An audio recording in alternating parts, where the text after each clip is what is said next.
The radio compartment was on fire. Ammunition was cooking off, rounds snapping and sparking 3 feet from his head. The waist gunner was down. The ball turret gunner was screaming. And Sergeant Maynard Smith had been a combat airman for exactly 47 minutes. 47 minutes. He'd never fired his guns at an enemy aircraft, never seen a man hit, never smelled burning hydraulic fluid mixed with blood. Now he was watching tracer rounds punch through the fuselage like it was paper. Smoke so thick he couldn't see his own hands. And somewhere behind him, somewhere in that burning chaos, men were dying. At what point does refusing to quit become something else entirely, something the medics don't have a name for? He was 19 years old, 47 minutes into his first combat mission, and he was about to find out. This is the story of 11 minutes. 11 minutes that shouldn't have been survivable. 11 minutes that turned a clerk from Michigan, a man the other gunners called Snuffy because he couldn't keep his uniform clean, into the first enlisted man in the European theater to receive the Medal of Honor. But here's the thing about those 11 minutes. The official citation doesn't capture them. Not really. It talks about extraordinary heroism and complete disregard for personal safety. It doesn't talk about what fire smells like at 23,000 feet, 7,010 meters. It doesn't talk about dragging a man with half his leg gone across a fuselage that's falling apart around you. It doesn't talk about what you see in someone's eyes when they realize they're going to die, and then don't. We're going to talk about it. May 1st, 1943. The target was the U-boat pens at Saint-Nazaire, France. If you know anything about the air war over Europe, you know what that meant.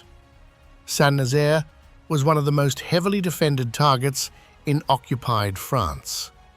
Flak batteries, fighter squadrons, and U-boat pens built with concrete so thick that conventional bombs barely scratched them. The 306th Bomb Group had been hitting targets like this for months. They knew what they were walking into. Maynard Smith didn't. He'd arrived at Thurley Air Base 11 days earlier, a replacement gunner, one of dozens cycling through to fill the gaps left by the men who didn't come back. He was assigned to a crew that had already flown 14 missions together.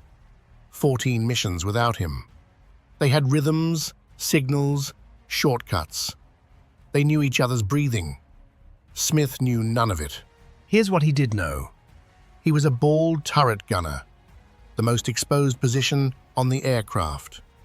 A glass and aluminum sphere hanging from the belly of the bomber, rotating 360 degrees, armed with 2.50 caliber, 12.7 millimeters, machine guns. Effective range, 900 meters, 984 yards. Visibility, everything below you.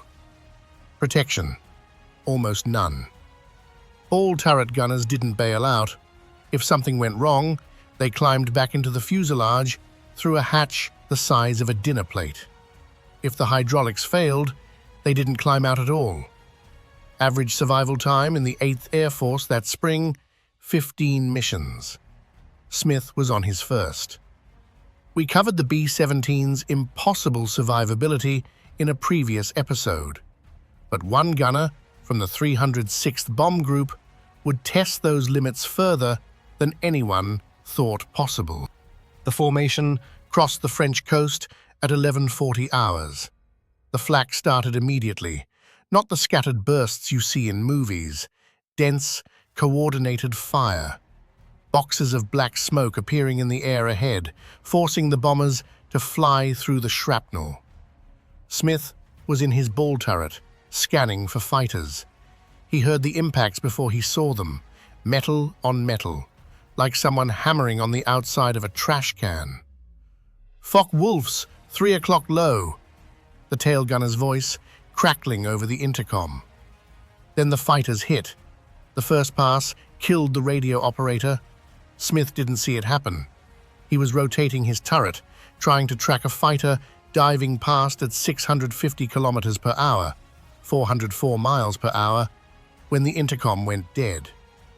One moment, there was chatter, call-outs, range estimates, someone swearing, and then nothing. He kept firing. That's what the training said. Keep firing.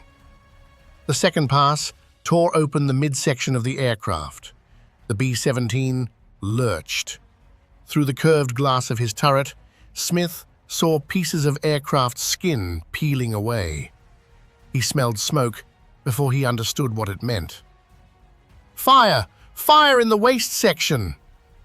That voice he recognized. The left waist gunner. And then a sound that wasn't a voice at all. A scream that didn't stop. The ball turret hatch was above his head. He could have stayed at his gun.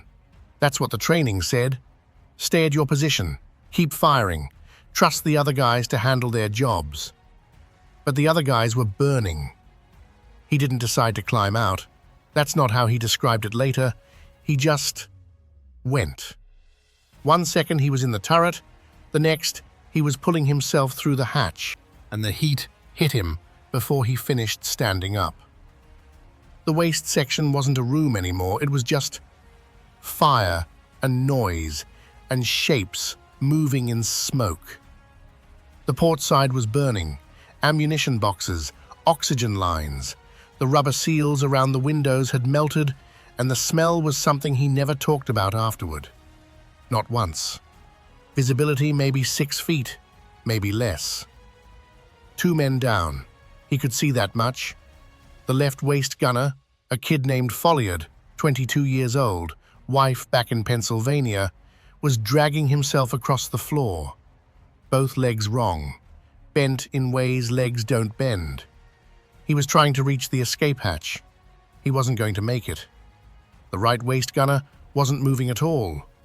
And somewhere below all of this, muffled by metal and fire, someone was screaming. The ball turret. Gibson was still in the ball turret. Smith looked for a fire extinguisher. The one mounted on the bulkhead was empty. Someone had already tried. Foam dripping down the wall, not enough. Nowhere near enough. So he used his hands. He grabbed a burning ammunition box, 50 pounds, maybe more, hard to know when you're not thinking, and he threw it out the waist window. Then another. Then a piece of fuselage lining that was curling with flame. His gloves caught fire somewhere in there. He doesn't remember exactly when. He just remembers pulling them off. Bare hands now. The cold should have been a relief. It wasn't. The ammunition was cooking off, rounds snapping in the heat, casings pinging off the walls, the ceiling, his helmet. One passed close enough to his face that he felt the heat on his cheek. A 1/4 inch to the left, and there's no story here. No Medal of Honor. No nothing. He kept working. The radio compartment was worse. He didn't want to go in there. He said that later, to someone once. He didn't want to go in. The heat coming out of that doorway was a wall, a physical thing. The radio operator was in there, Miller. And Miller was dead. Had been dead since the first fighter pass. But the fire wasn't dead. The fire was eating the oxygen lines and growing. Smith grabbed a blanket from an emergency kit, wrapped it around his head and shoulders like a shroud. Thought about his mother for some reason, then crawled in. On his belly, face down. The floor was hot through his flight suit. The ceiling was invisible, just black smoke rolling. He couldn't see the fire, but he could feel it on his back, coming through the blanket, getting through. Somewhere ahead was the main oxygen shutoff valve. He'd seen it during training. Once. A diagram on a wall. He tried to remember where it was supposed to be. He found it by touch, hands moving across hot metal until something felt like a valve. He closed it. The flames didn't die immediately. That's not how fire works. but they stopped growing. The oxygen that had been feeding them was gone. He crawled backward out of the compartment. The blanket was smoking. Pieces of it fell off when he stood up. Gibson was still screaming.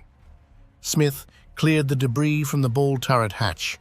Fuselage fragments, a shattered ammunition box. Something wet he didn't look at closely. He got the hatch open. Gibson came up in pieces, not literally, but that's how it felt. First his arms, reaching up, grabbing Smith's wrists, then his shoulders, then the rest of him. Shrapnel wounds in his legs and side, blood everywhere, most of it frozen before it hit the floor. He was conscious, talking. The words didn't make sense, but he was talking. Smith dragged him to a spot near the waist window, away from the fire, away from the ammunition, somewhere that might be safe, if anywhere was safe, and tied a tourniquet around his left leg, the one bleeding worse. He used his belt. His hands were shaking. He doesn't remember if it was cold or fear or both. Then he went back to the fire. It wasn't out. A hydraulic line had burst somewhere in the chaos, fluid spraying across smoldering fabric, and now the starboard side was catching. Flames climbing the wall like something alive. He fought it for 11 minutes. He threw burning debris out the window until there was nothing left to throw.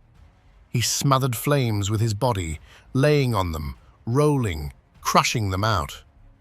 When the fighters came back for another pass, he manned the waist gun with burned hands and fired until the barrels were too hot to touch. Then he went back to the fire. At some point he found another extinguisher, the one from the tail section, still charged, a miracle of forgotten maintenance. He used it until it was empty. Then he went back to his hands. Folliard, the waist gunner with the ruined legs, stopped screaming around minute 8. Blood loss. Shock. Smith tied another tourniquet, his third. He was running out of things to tie them with. It held. At 12:14 hours, the formation crossed the channel. Smith was still fighting the fire. It was out by then, mostly, but he didn't stop. Couldn't stop. Someone had to tell him. Someone had to grab his shoulder and turn him around and say the words out loud. "It's out. You got it. It's out." He didn't believe them the first time.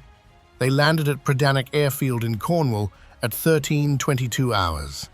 Emergency strip. Shortest runway that could take a B-17. The ground crews had seen a lot of bombers come home broken, shot up, missing pieces. They thought they'd seen everything. They hadn't seen this. The aircraft had over 3,500 holes in its fuselage. Someone counted later. Someone with too much time or not enough sense. 3,500 holes. The radio compartment was gutted. Black walls, melted wiring. A shape on the floor that used to be the radio operator. The waist section looked like the inside of a furnace. 3 crewmen were dead. 2 more were being carried out on stretchers, alive because of tourniquets tied by shaking hands. And 1 sergeant was still inside. Uniform burned through in patches. Hands that didn't look like hands anymore. Face black with soot, except where the tears had run down. He was still in there, still checking, still looking for something he might have missed. Someone had to lead him out. 3,500 holes. 4 men survived who shouldn't have. The ball turret gunner, the waist gunner, 2 others who made it because the fire didn't reach the bomb bay, because 1 man refused to let it. If that means something to you, if these aren't just numbers, a like tells us you're here. The medics treated Smith for burns to his hands and forearms, 2nd degree mostly. He was back on flight status within a week. The men he saved, Gibson and the others, were evacuated to hospitals in England. Gibson would lose part of his leg. He survived the war. The citation for the Medal of Honor was written 3 months later. It used words like gallantry, and intrepidity in action. It didn't mention that Smith was 19. It didn't mention that he'd been in combat for less than an hour when everything fell apart. It didn't mention that he fought a fire with his bare hands, because there was nothing else. And it didn't mention what he told the chaplain that night. Words that weren't written down. Words about what you see in a man's eyes when the fire is getting closer and you're the only thing standing between him and a death at 23,000 feet, 7,010 meters. This is why Wars and Myths exists. Not to dramatize, not to simplify, just to document what actually happened. The men, the minutes, the choices that shouldn't have been possible. If that's the kind of history you want, subscribe. We're not going anywhere. Maynard Smith flew 4 more missions after Saint-Nazaire. Then he was grounded, not for injuries, but for disciplinary issues. He was, by all accounts, a difficult man. He argued with officers.